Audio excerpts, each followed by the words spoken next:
There's an incredible misconception about dementia. Most people think that dementia is a mental illness, like depression. What we now know through modern advances in research is dementia is an organic disease of the brain. People are very comfortable understanding that heart disease is a disease of the heart, and they understand that there's damage to the heart structurally. What most people don't understand is dementia is a disease of the brain. And we can literally do tests and studies and we can see the physiological damage that's done inside of the brain.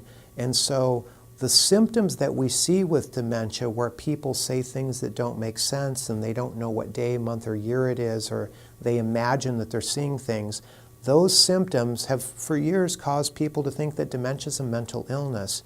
But dementia is a disease of the brain.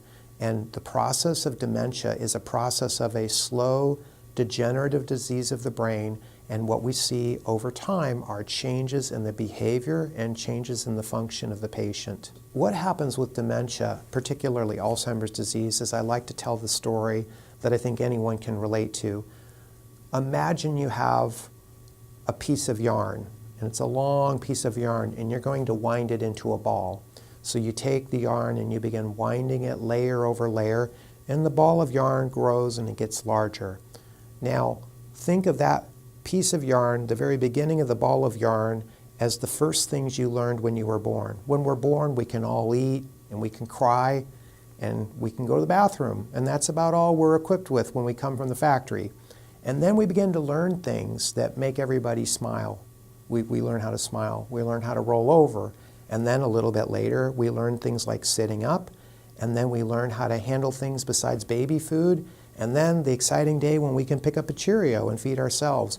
And if you think about neurological development, it goes through those phases. From there, you learn to talk, and you learn to walk, and then you learn how to do more complicated things.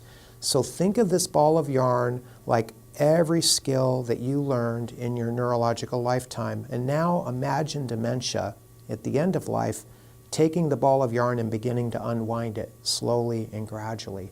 And as you peel back the piece of yarn and the ball gets smaller and smaller and smaller, we see the function begin to collapse. The first functions that we see are the most complicated ones. People lose their balance and their ability to walk. Then gradually, slowly, they lose their ability to talk and communicate. Then ultimately, they lose their ability to swallow.